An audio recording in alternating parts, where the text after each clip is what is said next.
everyone. Welcome back to our podcast here at Giving Tree Surrogacy, Bump to Bond. I'm Kristi, your host, and I'm joined by Michelle today, our seasoned surrogate. And we are going to be talking about the time commitment of becoming a gestational carrier and what that looks like and how that fits into your day to day life. So, Michelle, thank you so much for joining. It's great to see you again. How are you doing? I know you are pursuing a second journey. Where are things at now? So right now we just passed our medical clearance and our legal clearance. So we've signed the contract and we have started medications. Right now we're just getting my cycle under control with some birth control. And then actually today is my last day of birth control. And I should start my cycle soon and I will start my estrace here in 4 days. So That's so exciting. It's mhm, just all of those milestones and such an exciting time, especially around the holidays. mhm. Um, it's just such a warm time of year, to be giving in that way. And what greater gift to give to someone than a baby? So, um, amazing to have you back, like I said. And, talking through those steps that you referenced, if you can kind of Yeah. start from the very beginning, after you applied, specifically what was that process like for you? Was that Mhm. a big time commitment in the early stages of things?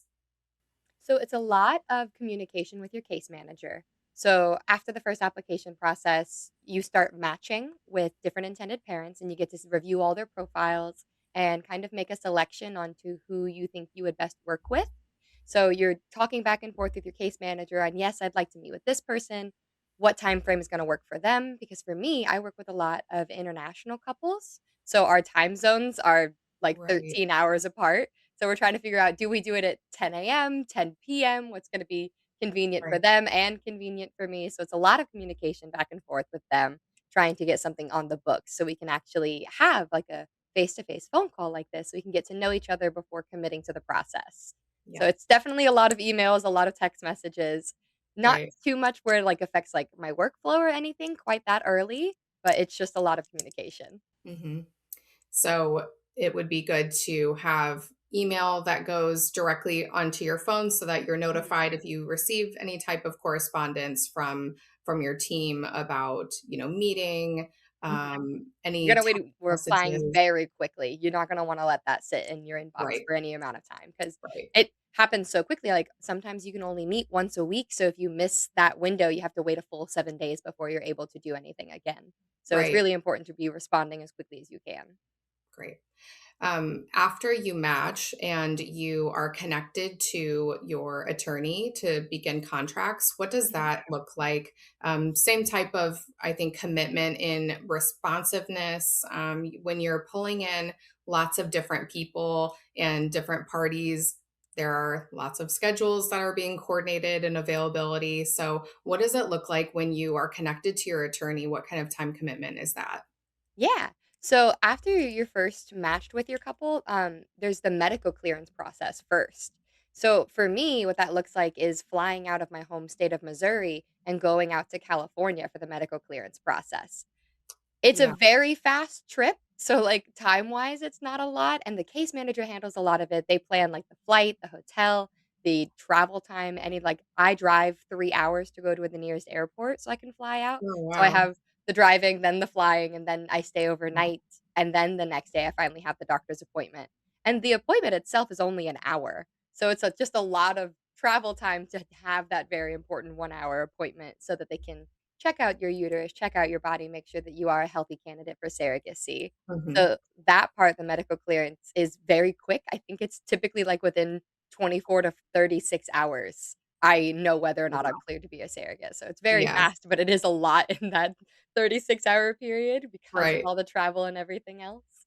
Um, And I but I, think, yeah. one of the common questions surrounding that is why do surrogates have to go out of state? Why do they typically travel? Sometimes that is local to them, on a closer scale than flying out to California from Missouri, but depending on where they live, why do they have to travel for the medical screening?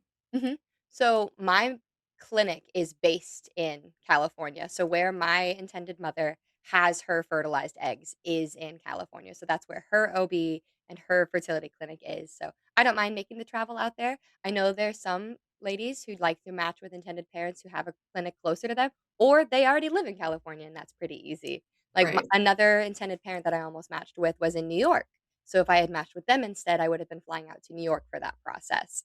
I will say the rest of the surrogacy journey does happen here in my hometown. So I have a monitoring clinic that I go to once a week to check my uterine lining, and I'll even deliver the baby here at my local hospital. So really the only traveling I have to do is for that medical clearance where they check me out and then for the actual embryo transfer because they have the embryos. So it's only 2 times of traveling and then the rest of it's right here in the comfort of my own home. That's perfect. Mhm. And, what kind of local monitoring, when you refer to those appointments locally to you, did Mhm. you end up getting those early morning appointments? And so is that something that you're going to and then going to work? Do you have to take a day off of work? What does that Mhm. look like? So for me, I'm pretty lucky with my job. I'm a data entry specialist here at a hospital. I work from home and I make up my own hours. So Okay. as long as I hit 40 hours, I'm able to work whenever I want. So for me, I like to lock in those 8 a.m. appointments because I drop Mhm. my son off at school and I go straight to the clinic. I have my appointment, which takes about 30 to 45 minutes because we do both an ultrasound and blood work. And then I go to Panera and I pick up breakfast. Right. And then I come home and then I Yes. clock on for the day. Yes, that's perfect. Mhm. And when you also go to those morning appointments, then it helps the clinics because they're in different time zones to get Mhm. hopefully same day results. I know that's Yeah. important in the cycle because you're tracking your body's progress through the injections and to make sure that medication, that your body is responding to the medication.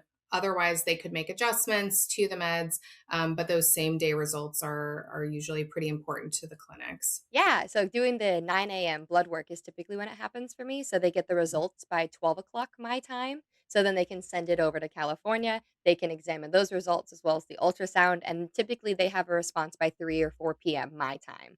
So it's Great. beneficial for them and for me because a lot of the times after those results, they want to schedule a follow-up appointment, so I have to have their results figured out before 5 p.m. so I can then call back my monitoring clinic and schedule something pretty quickly. There's been more than one occasion where I've heard from them by, like, 4 PM on a Friday that I need to have an appointment scheduled for Monday the next week, so I'm like, "I need these results as fast as possible so we can get this scheduled in a timely manner, or we're missing that window of opportunity." Yeah. And I think that is one difference between a naturally conceived pregnancy for a woman versus becoming a surrogate, that we're talking about appointments in the early stages that are another commitment on top Mhm. of, a normal pregnancy and what that looks like for appointments. So how many appointments do you typically have in a cycle prior to transfer? I think it's around 4, but they're all within, like, a 2-week span, so I'm going to at least 2 a week. So we Mhm. actually just tried to have a cycle this past, I think, like, end of November, early December, and my uterine lining wasn't thick enough. We had tried, estradiol in a pill form, and I had mentioned to the Okay. clinic before, I'm like, "I've tried estradiol in a previous medical clearance, and it didn't help my uterine lining," so I was a little worried about trying that form because I had always done the injections with my estrogen, and Mhm. so I had mentioned that at the beginning of it, and they were like, "No, it's okay, we'll give it a shot." My body did not like the estrogen in the pill form, so my uterine lining did not get thicker than 8 millimeters, and they wanted at least 9 for transfer. So Mhm. we ended the cycle, and now we're switching to the injections. That's what I'll be starting in 4 days, so I'm really hopeful that that'll work. But during that process of being on the estrogen pills, they moved me from taking 3 a day to taking 5 a day to at one point even taking 6 a day, and it was all based on those results on how high is my estrogen count in my body and how does my uterine lining look, and that's why we had so many appointments is because we were seeing a fluctuation of, okay, my lining's at 7 millimeters, maybe it'll be 9 by the next Monday, and it wasn't. Okay, let's increase you from 4 to 6 and check again in 3 days and see how it's doing. So it's a lot of back and forth with the clinic on what their results look like versus what my body is giving them. But what I'm hearing though is that you are so flexible. And I think that's really important because, sometimes you may make a suggestion based on a previous cycle that you've had, and that doctor says, "Yes, but that's, I want to try this protocol Yep. first," and you're just kind of going with the flow. And it's a lot of appointments. I'm sure that's kind of frustrating that, you don't really think that it's going to work going into it, but you're Mhm. going into it with an open mind saying, "Okay, we're going to give this a chance and see what Mhm. happens." It's a lot of appointments and commitment, but it's okay. And it's not something that, you're disqualified from moving forward because Yeah, that didn't exactly. work. Like there Mhm. are other things that they try from there. So, Mhm. yeah. Knowing how thick the uterine lining needs to be can like, before the appointment can be a little intimidating because I go in, like, really hopeful it's gonna be the 9 millimeters and we're gonna get to move forward with this cycle, and then I'm laying there and I'm talking to my tech who I've worked with. She was with me for my first surrogacy journey. We've Oh, known each other for 3 years, and so she's as hopeful as I am that we're gonna see what we wanna see, and so when she sees yeah. that, like, 7.5 millimeters instead, we're both disappointed, but we can't do anything. We can't make any plans because we have to send all the results out to the fertility Hmm. clinic and then they'll tell me what's next. So I can kind of come up with ideas of what the next step is going to be. I'm like, okay, they're going to stop my estrogen and then we're going to start this, or they could increase my estrogen like they did several times. So I was like Hmm. trying to relax my mind, keep myself busy with my work and my family, and just wait for those results because I don't know Hmm. what they're going to say. Yeah. Worst case scenario is we stop the cycle and we try again next month. So, Right. Yeah. And now you're going to be doing injections and you can go yep. into it knowing this has worked in the past. Hmm. I feel hopeful this is going to work again. And it'll be smooth sailing. So, Exactly, and I get to yeah. just enjoy the next 2 days with my family and friends and not Right. worry about any of this. I get to put it out of mind. Yeah. Going back to legal, when you Mhm. talk with your attorney, what does that communication look like and how long does it take? So the first journey, I noticed it was longer in between. I had a different lawyer the first time. I would go like 2 weeks between hearing back from my lawyer. And Okay. how it first started is the intended parents' lawyers drafted a contract and sent it out to us. We reviewed the contract. I did it by myself at first, and then we sat down with the lawyer and kind of talked about what they wanted to change and as Okay. well as what I thought might need to be changed. And then they said they would send it back to their lawyers. They would do the same exact thing, and we would just kind of pass it back and forth, but it would be, like, 2 weeks in between passing it back and forth when we're Mhm. making, like, what felt like minor changes. I'm like, "We're just changing the wording on this in this paragraph to emphasize this," but it Mhm. it took a long time. I was pretty lucky this journey with my new lawyer. She was quick. She was getting back to me within 48 hours of, "Okay, you suggested this change, I'll get, in touch with them." And within 48 hours, we were hearing back from the other set of lawyers. So I think it's really dependent Wow. on, like, what law firm you work with and Mhm. how much that lawyer wants to advocate for you. She had a bunch of other changes the previous lawyer hadn't thought of. So I really enjoyed working with her and creating this contract. That's interesting. Overall, I think it was 3 weeks this time instead of a month and a half, so we virtually cut the time in half. And when you talk to them, it's just a quick conversation that, Mhm. you want to change this or that, and make those edits. Was there a time that you had a longer conversation to go through the entire Mhm. contract, before you were starting to make edits? Yeah. So the first time, I made sure to sit down. I think the contract was ended up being 48 pages. So I took the time and I sat down and I read every single word of it because it's so important. It's what's going to lay the groundwork for the rest of the journey. So you want to make sure that Exactly. you're reading every single part of this and Mhm. making notes on like, I need to make sure what does that mean? I don't know a lot of legal jargon. I'm like, what is this really trying to say? So like Right. highlighting things so I can make questions, but then I sat down with my lawyer, and for 2 hours, we did, like, a video call like this, and for 2 hours, we sat down and we discussed every single piece of it, and then chose what we wanted to change, what we wanted to add, what we felt like we needed to remove, so anything like that. So that first 2-hour conversation was a really long time, and then after that, she was really comfortable with just texting even, so it Mhm. didn't feel as Oh, that's formal as nice. emails, so she's like, Yeah, "I reply a lot faster to text messages, just shoot me a message if you have any questions," and I was like, "Okay," perfect. and she was incredible. That's great. At what point did you share with your work, or family that you were moving forward as a surrogate? Yeah. So after my first journey, we had already kind of talked about the possibility of doing a second one because it had gone Mhm. so well.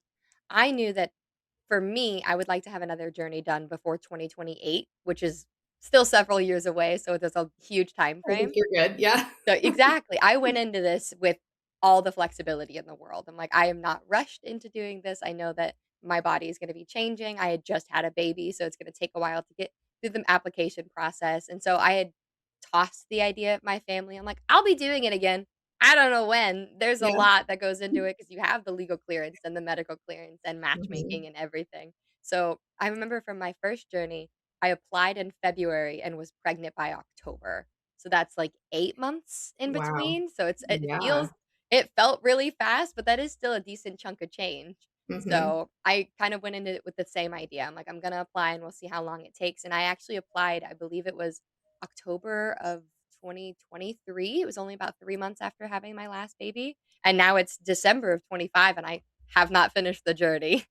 Yeah. So it definitely depends on like your body. And I had had like other matches fall through.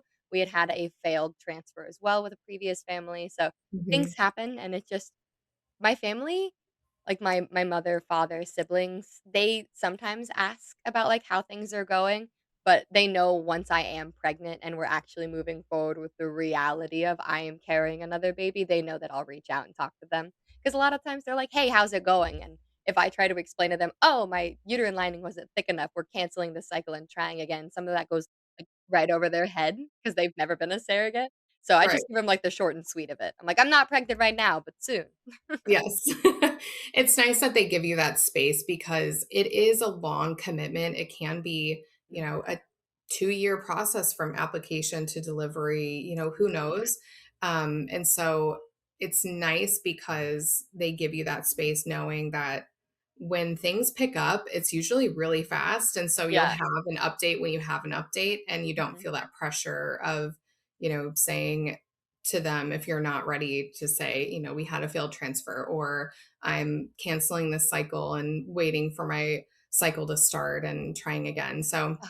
If I had it's to tell them after every appointment what my uterine lining thickness was and what right. estrogen levels were, I would feel very overwhelmed keeping up with that many people. Like, Yeah, telling my intended parent and my case manager is enough for me, and my husband, of course, he knows every step of the yeah, process, but when it comes to extended family that's more than an hour away and I might get to see you again in 2 weeks, I'm like, "I'll update you when I see you. I've already sent out 3 right. emails. I'm done."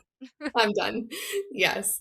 What kind of time commitment is it for a partner, a spouse, your husband, or a primary support person? What does it look like for him? So a lot of the, like, monitoring clinic appointments, sometimes he'll even forget that I have one that day because it does not affect him. He's gonna go to work, he doesn't have to worry about taking the son to school or anything. Mhm. I will say we have a projected date of transfer on January 15th as long as the estradiol injections go well and my lining gets thick enough. And my husband, he works as a mechanic for Toyota, and they have Mhm. different, like, training classes to keep him at a specific expert level as a mechanic. And so he had scheduled 2 different training classes in Kansas City about 3 hours away from us in January, and that falls on January 15th. So we're gonna have to reschedule his appointments for his expert mechanic classes because of the transfer. So, for him, that just looks like putting off the expert classes. It's not the end of the world because he can just reschedule those for later this summer, but it was a little frustrating for him to hear the news that this is gonna have to come first again. Yeah, and it's tough because they do give you some, rough estimate of Mhm. when the transfer will be, but based on those lining checks, that can change too. So it's kind of a stressful time of, are we going to keep this date? Is it going to change by one day? And so it's a lot of back and forth. Mhm. And again, dependent on those appointments and everything and how your body is responding. Yep. Um, and do you is it something that you would potentially travel alone, or do you require, does a clinic require someone to be there for you? Do you have a backup if he can't make Mhm. it?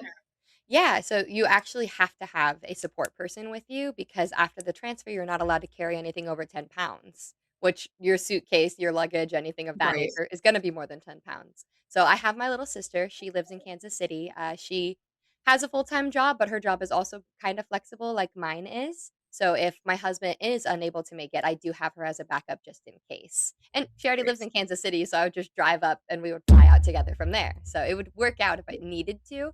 It is a 3-day trip instead of just, like, the one-day turnaround, like the medical clearance, because after transfer, they want you to stay the night and have a full day of rest before you're trying to fly back out again. So it's a Okay. longer time commitment with that one, and like you said, Mhm. sometimes they move it by 1 day. So we kind of have to mentally prepare for, like, a full 7 days just in case they move it backwards or forwards depending on how the lining checks work. So we're planning for this entire week of the surrogacy is going to come before everything else. There might be training classes we miss, there might be something my son might have to miss a couple days of school while he stays with the grandparents because he can't come on these trips. So we Right. have my mother-in-law who lives here in the city, and then I have my mother who lives about an hour out of town. So I have to make sure that either one of them is able to watch him overnight while we're gone for those 3 days. Sometimes closer to 5 days if they're gonna move it. So it's a lot Mhm. of communicating with my family on making sure I have childcare, communicating with my job and my husband's jobs and my little sister's job on how can we make this happen, and there's so many, like, Yeah. moving parts to it. So I'm grateful that the case manager takes care of, like, the flights and the hotel, and they reimburse us for food while we're there, and it's pretty relaxing once we get out there and everything is settled, but the first, Right. like, couple of weeks ahead of it, it's a lot of planning.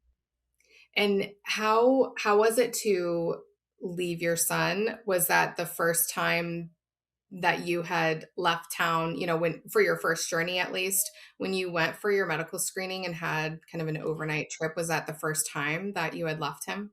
So for the medical clearance, I got to leave him with my husband, which wasn't as scary. That's For good, yeah. me, it was kind of scary. I had never traveled out of state by myself before, Mhm. and traveling to a place like LA and landing in LAX by myself at 1 AM was intimidating, to say the least, It's because I it's a didn't big know first trip. I didn't know where the Ubers were, I didn't know I had to take a tram, it was a lot the first time. Now I've Yeah, been to LA like 5 or 6 times and it's as easy as breathing, but yeah, leaving my son behind for the first time when it came to the embryo transfer, so me and my husband left and we were gonna be across the nation. That's the yeah. furthest we had ever been from him in his entire life. I think he handled it better than we did because my mothers were so good about making sure that he had everything he needed. They buy us special pajamas, they make it a whole trip of, "He's gonna stay Oh, with us for 3 full days, we wanna make sure he has a great time." So for yeah. us, it was just a lot of, "Is he okay? Is he having fun? Is he fed? Is he eating? Is he sleeping? Is everything all right?" So for Is he us, it was asking more about stressful. me, or did I just completely slip his mind once we were gone? Exactly. Yeah, it was hard for me. That was the first time that I had left my kids at home too for my journey and had overnight care for them. Mhm, And so I remember that being pretty tough. I mhm. think I did the same thing you did. Like for the medical screening, my husband was able to do local lab work, so he Yeah. didn't go with me on that trip. And then he went with me for the transfer, and that was tough. It was in LA, and we're 3 nights or whatever it was, and Yeah. so it was a lot. Probably more for me than them. Like they were okay, Yep, but it is exactly. something to really think about. That you have a support system, that you have someone that you can, be comfortable with your child or your children in overnight care, because some women will say, well, my kids go to school during the day or they're in daycare, but that's not at night. So Nope. you have to think ahead of, different plans, and also to have maybe a backup plan for a travel companion, worst Mhm. case scenario, if something comes up with work and or someone's sick, that you have someone else in your back pocket to come Yep, with you, exactly. because the last thing you want to do is cancel a transfer trip. Yep. So, yeah, That's a lot of medication wasted, that's a lot of time wasted because you'd have yeah, to start the cycle all over again. That would yeah, exactly. nope, not gonna let that happen. Yeah. Got my backup plan. Yeah. How does your work, I know you said that you work for a hospital system, Mhm. so that's really flexible. What kind of um, notice did you give them, or did you tell them that you were becoming a surrogate, or did you just say, Yeah. whenever you had your trips, you just requested off of work? How did Mhm. that go over? It kind of switched with my, managers. So I had one manager for about 5.5 years, and we just switched managers for the first time ever. And as soon as we were in a meeting with both of the bosses at the same time, and they were talking about the handling of us and all of us data entry specialists and who this new guy was gonna be, I made sure to mention during that first meeting, I was like, I am a gestational surrogate. I do have trips that come up, and a lot of the times I don't have 6 weeks notice to tell you Yeah. that I need to have this time off. So with Mhm. the flexibility that my job offers, I just want you to know, like, I might have to take off 3 to 5 days for this embryo transfer. With my first time transfer, I took off 12 days so that I could fully rest the Mhm. whole, like, 10 days you have to wait before the blood work. And so Mhm. I mentioned to him, like, I'm gonna have last minute plans that happen. I didn't love his response, which was, "You can just take a laptop with you." I don't wanna have to do this while Okay. I'm having a baby put in my body, and Right. the main priority is making sure that I stay calm and relaxed, which my job isn't stressful, but the idea of bringing a laptop with me and trying to find the 8 hours that he wanted me to put aside, I put my foot down, and I was like, "No, I have 180 hours saved up of ETO because I've been specifically planning to save all this time for the Mhm. surrogacy journeys. I don't take sick days, I haven't taken any vacations, I'm saving all this time specifically for this, and if Mhm. you're not gonna approve it, I'll take it above you. I Yeah. have my Going to be an director above issue. you, I will go to him, and Mark, my director of the entire ambulance services, he was with me throughout my entire first journey, so he knows how important this is, he thinks it's amazing, he's said so on multiple occasions, so I'm like, "If you're gonna have some kind of issue, I will take this to Mark, and I know that he'll approve the time off anyway." So, it Mhm. didn't stress me out too badly. I know that Troy is gonna learn about what it's like to have a surrogate as a employee. I'm a great employee. I Yeah. pump out the best numbers. I do all of my job. I have all this EZO time saved up especially for this. So, And this is really important to you, and oh, so, yes. juggling signing on and trying to get work done when you wanna just be present and in the Mhm. moment and not be stressing, that's really important. I'm also one of so, like I said, I pump out the best numbers in my department. It's gotten to the point that they're trying to create a supervisor role for me over the rest of my team. And what that means for me is that I can also move people to cover my work while I'm gone on short notice. All Yeah. of my team has worked with me for the past 6 years. So they know me, they know my work ethic, they know that I'm not gonna just leave them high and dry for 5 days. I'm going Right. to make sure that I spread out the work evenly. The work's gonna get done while I'm gone, and that's gonna be okay. Mhm. The world is not gonna end because I take 5 days off to Right. go have an embryo transfer. Yes. But I think that's a good tip for women that are looking to become a surrogate, that there is time off that you will need. So Mhm, if you are in a situation where you're starting a new job, the timing of a journey may be important, that you kind of wait until you're out of a probationary period, or mhm, you've built up some time off of work or something like that, because mhm. there are some commitments that require you to miss work if you are working. Exactly. So, what else? During the pregnancy, those are just regular OB or, prenatal care appointments. And Mhm, so any surrogate has been through a pregnancy before and kind of knows what that commitment looks like time mhm, wise, how many appointments. There are situations where sometimes there are complications during a pregnancy that require additional mhm. appointments. Were there any additional appointments that you felt like you had in a surrogacy pregnancy versus your own biological pregnancy you were carrying? No, a lot of it was just in the very beginning because, like, with my son, I didn't know until I was 18 weeks pregnant that I was pregnant at all. So I kind of missed what that Wow. first trimester looked like in the first place. But Yeah. even with, like, Like, it was a before the breeze. embryo transfer, easy peasy, no appointments at all, it was great.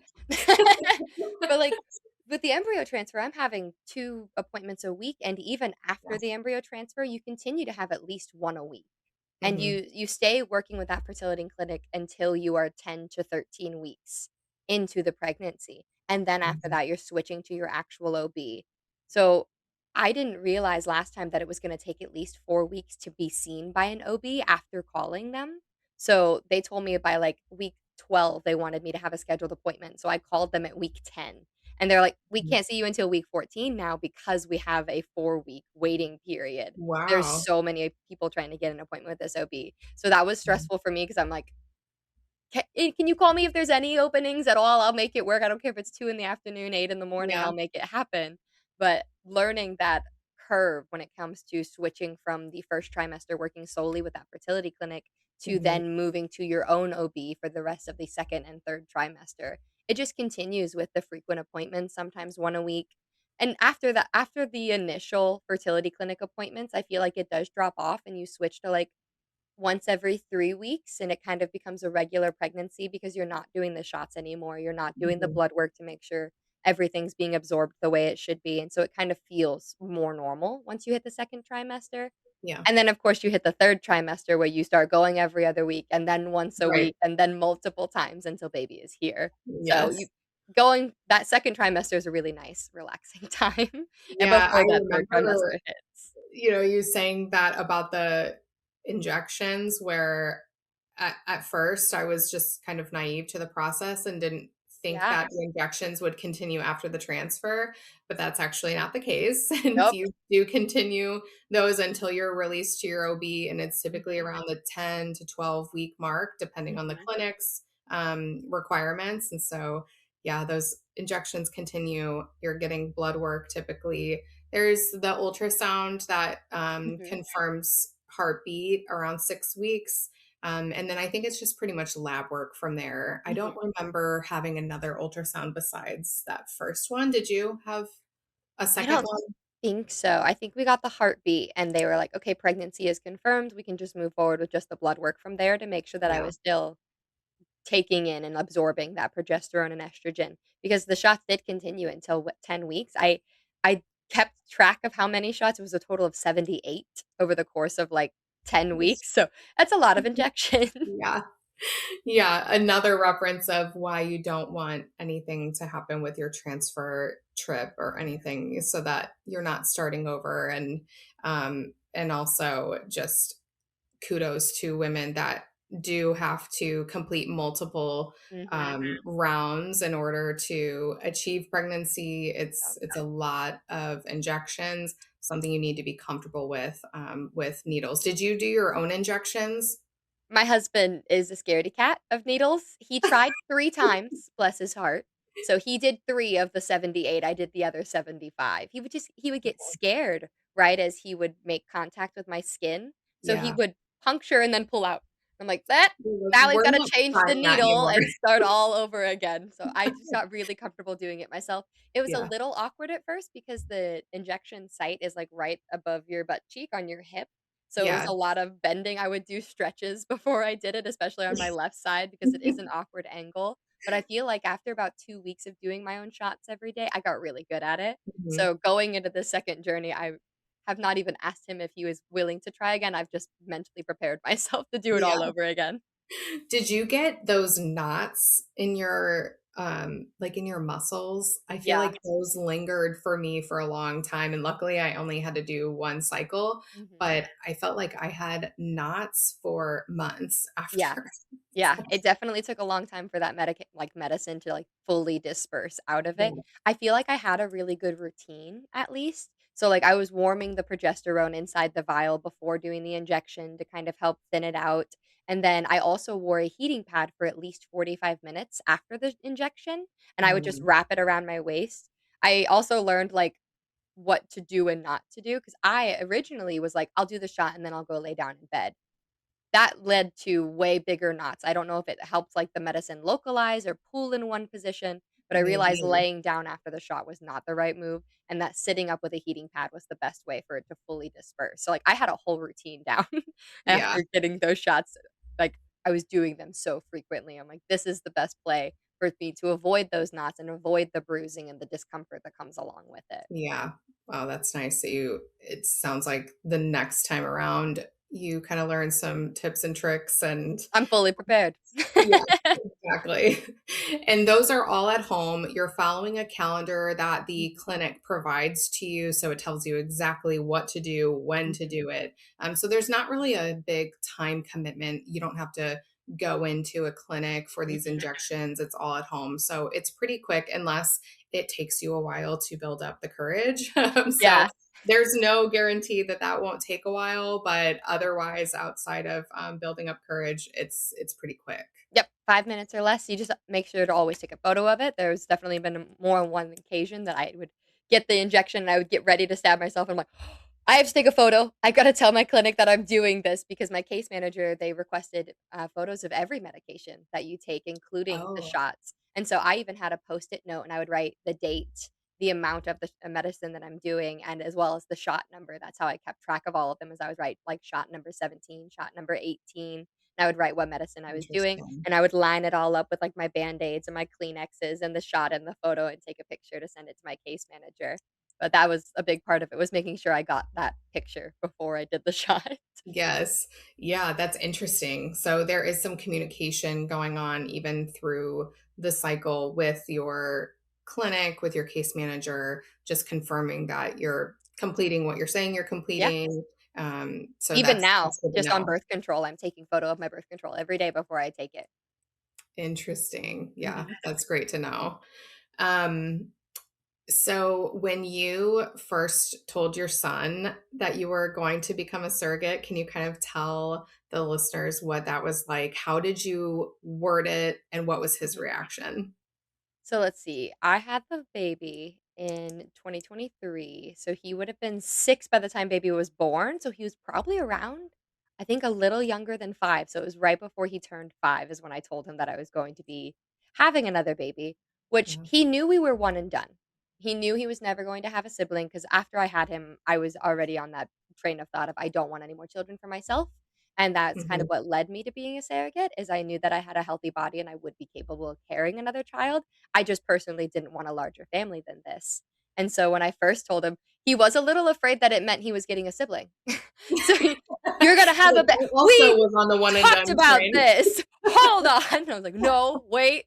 I'm going to have a baby for somebody else." And I was like, "You know how much I love you and how important you are Mm, to me and how much I love being a mommy. I want to help somebody else have that experience and have a baby and be a mommy."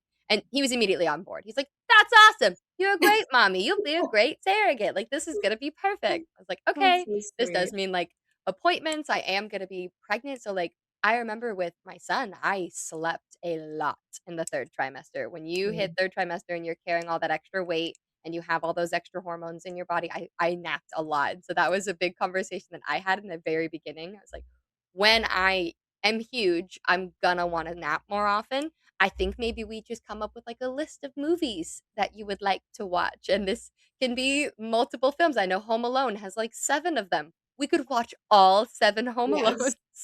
So I just kind of prepared him for what I was going to be like during the pregnancy, and he Mhm, was great the entire time.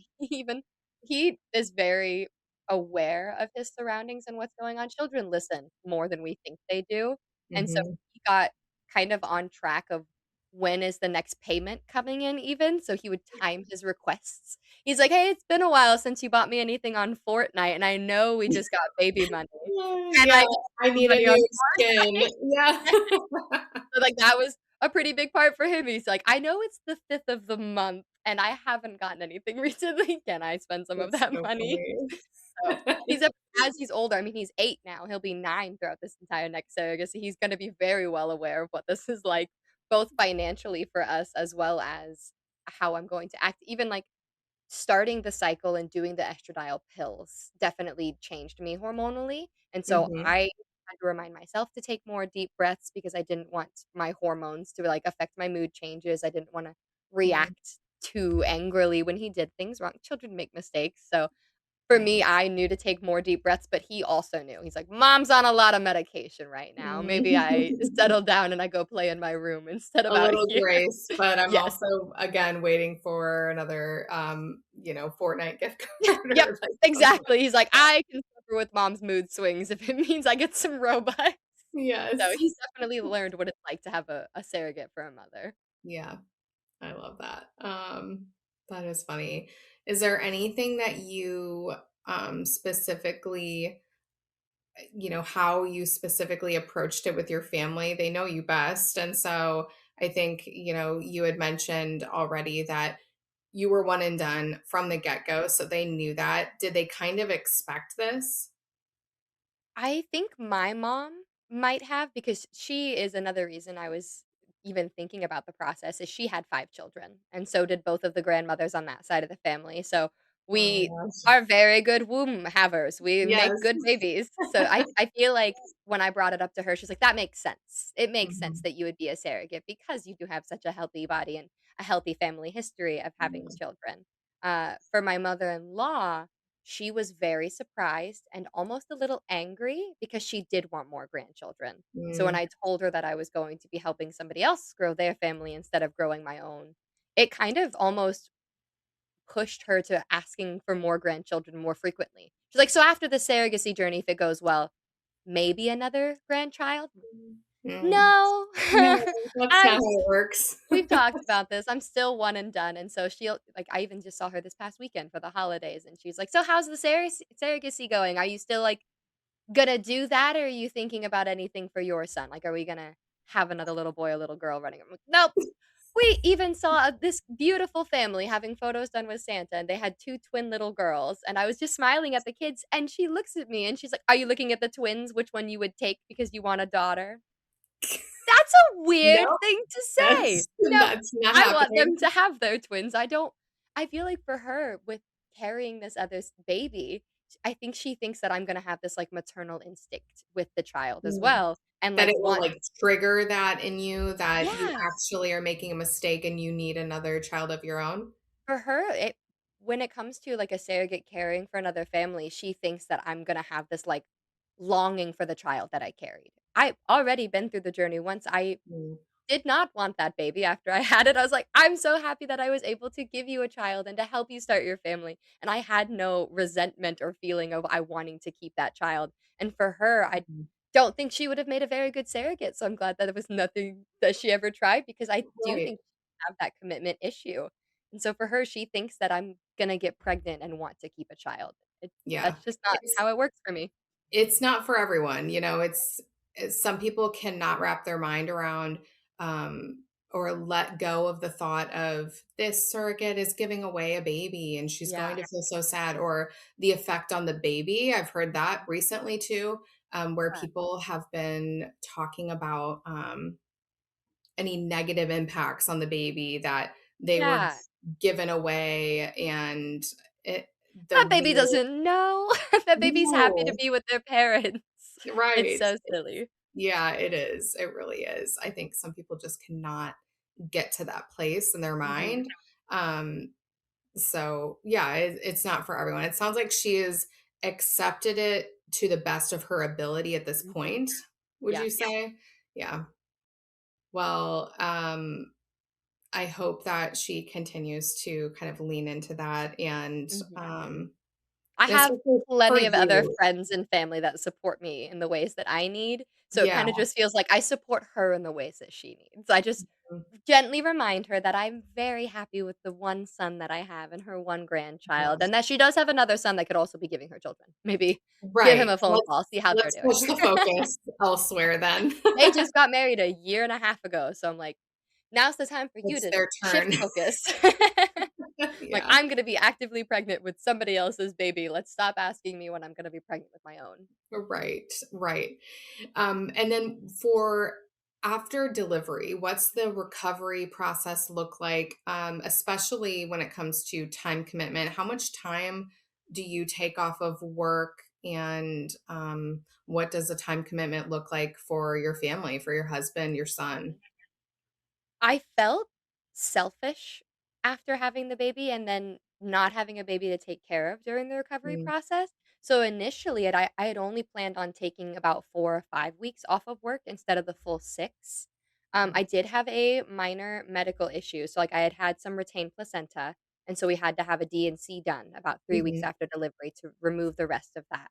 And I feel like that definitely affected my recovery time just a little, at least mentally. right. So I did end up taking the full 6 weeks off, and after going through the process, I plan on taking 6 weeks again. Mhm, Even though I don't have a baby at home to take care of and that's waking me up constantly, I did still have a baby. I did my everything is still going back to normal. So, mhm, I do plan on taking the full 6 week off. I will say it is a little bit easier when you don't have a child to take care of. I did pump breast milk for 3 months after though, and I feel like that helped everything shrink back a little bit more quickly because it has your uterus contracting whenever you do the pumping. mhm. So there was that was kind of a time commitment is I was pumping at least 6 times a day and trying to pump every 3 hours. So for me, that was a big time commitment. I actually don't plan on pumping Yes. this time. So I Oh, feel like really? I'll have a little bit of an easier recovery because I Mhm. won't have to wake myself up multiple times in the middle of the night to do that. I don't have to buy a second mini freezer and supply all the bags and everything. So for me, I feel like it's going to be easier this time around. Yeah, pumping that much, it really is like another job. It's Yeah. such a big time commitment and Mhm. a lot of planning that goes into it too. You Mhm. know, that if you are planning on going out for the day and running errands and Yep. you're like, well, how many hours am I going to be gone? Is it going to be painful? I need to get home. Do I need to bring my pump Um, bag and a bag for, like, thermal to, like, keep the milk at room temperature until I yeah. can get in a refrigerator? It was a lot of planning. So, for my Mhm. son, he never latched, so I started pumping right away, and I pumped for a full year for him.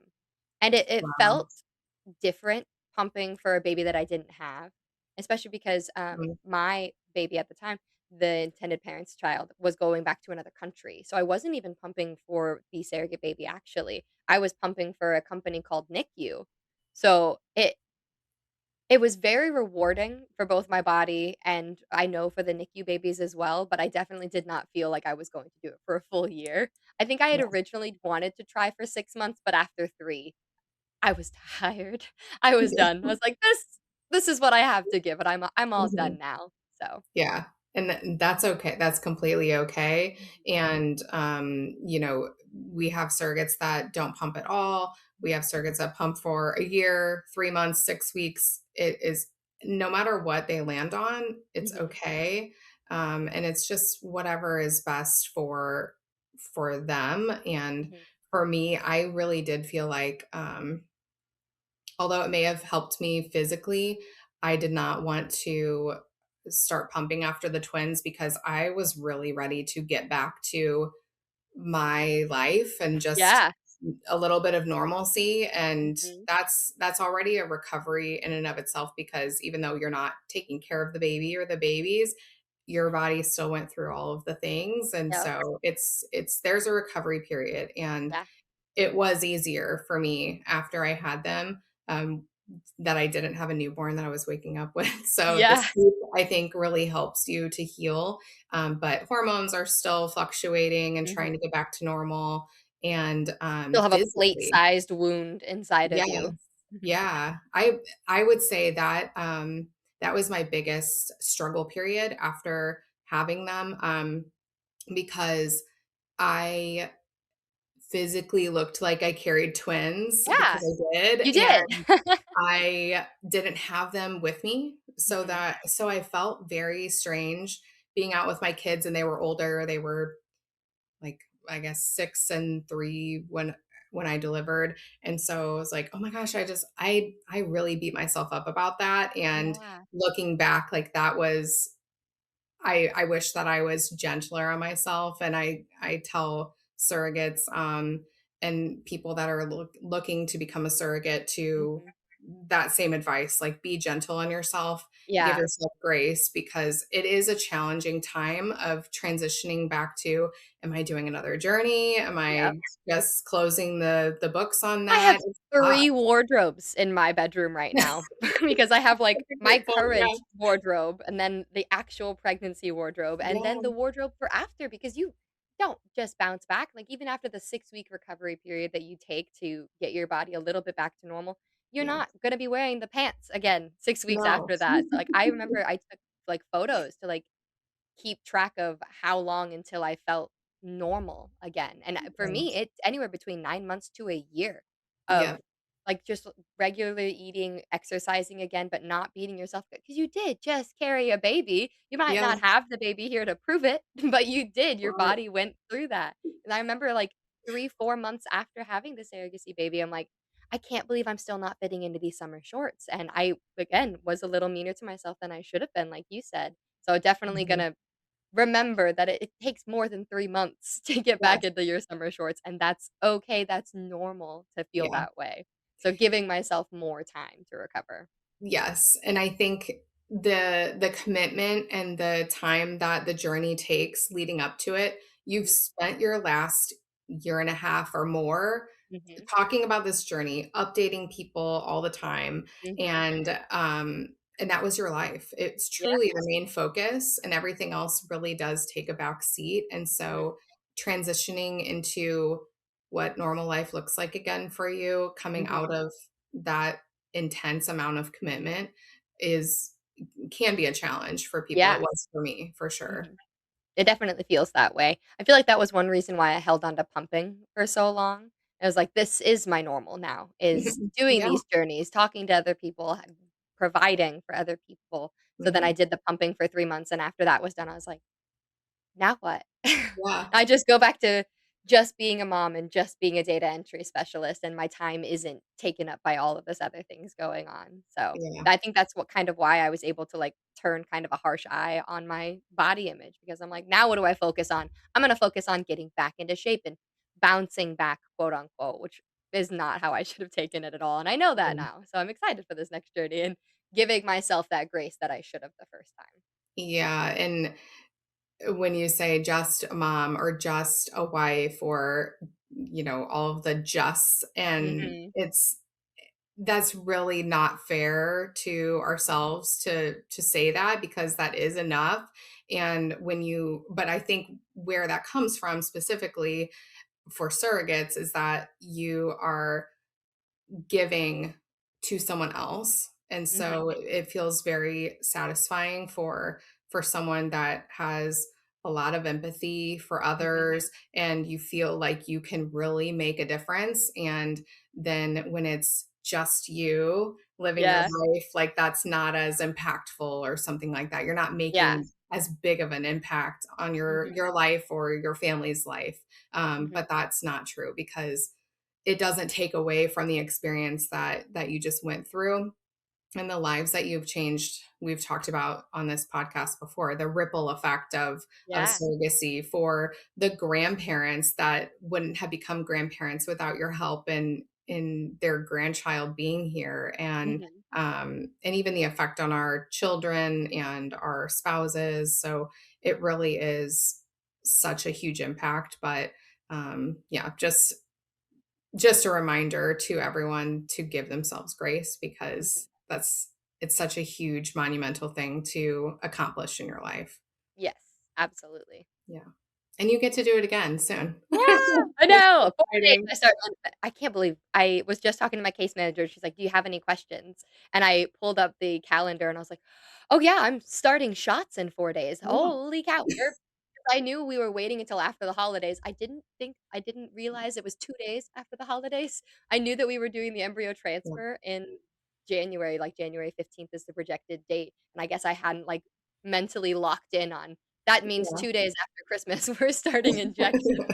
I was like, "Oh, thank you for the reminder, yes." Okay, last Yes. day of birth control, yes, A we start perfect injecting. way to go into the new year and Yeah. get through that weird time of after Christmas, and, Mhm. when everything feels so strange between Christmas and New Year's, and you don't know what day it is, and there's so much Yep. going on. So the timing will be perfect, and, I really wish you the best and Thank success you. ahead. I'm so excited to hear the update. So, yeah, I think that kind of covers everything. Is there any other tips or tricks, advice that you would give to someone considering becoming a surrogate, something to keep in Mhm. mind as they embark on that journey? What immediately comes to mind is 2 different situations that I've kind of experienced as a surrogate, which are about my son and, like, the people around him. So, I used to walk to and from school to pick him up, and so people saw me when I was 9 months pregnant, walking to and from school, and Mhm. then few months later, I'm still walking. I'm no longer pregnant, but I don't have a baby. I definitely felt like a lot of people had questions. A few of them did ask me, like, "Hey, what happened?" Because they didn't know me personally, so they didn't know I was a surrogate, and so I Yeah. think going into the surrogacy, you have to be kind of comfortable with awkward questions like that because it the second time it happened was when my son was in baseball. At the very beginning of the baseball season, I was 9 months pregnant, and halfway through the season, I gave birth, and so when I came back to going to his baseball games, I was no longer pregnant, but I didn't have a baby, and his coach was like, "Did everything go okay with the delivery?" And I was like, "Yeah, baby's great, baby's healthy, baby's just with their mom." I am not the mom, and so I Yeah. had to have those kind of not really like awkward conversations, but like surprise conversations about where I was going to be talking about my Yeah. surrogacy journeys because I had gotten comfortable telling like my friends and my families about the updates and everything that's happening. But I had to get comfortable telling my son's friends' moms and my son's coach. Yeah. I'm a surrogate. I had a baby for somebody else, and kind of trying to learning to keep those conversations short and sweet because people have a million and one questions when you tell them you're a surrogate, Yeah, you don't know especially how after the long journey. yeah, you don't Yeah, know how long that conversation's gonna go like once the game you starts in get in 5 and you're like, minutes. yeah, you're like, "We don't have time. The baby's fine." Yep, exactly. So just being aware of there are gonna be other people in your life that realize you had a baby and they don't know where the baby went. So Right. having those, like, short and sweet conversations of, "I was a surrogate, it went great, baby's Yeah. healthy, I'm happy, we're great. Nice to see you again." Yeah. I love that, yes. Okay. Well, thank you so much for joining again. You Yeah. are truly one of my favorite guests. I love getting to talk to you and hear your perspective on your journeys and beyond. So I really wish you the best. I can't wait to hear updates, and I will see you soon. Absolutely. Don't forget to subscribe, leave a review, and share it with someone who might find it just as thought provoking.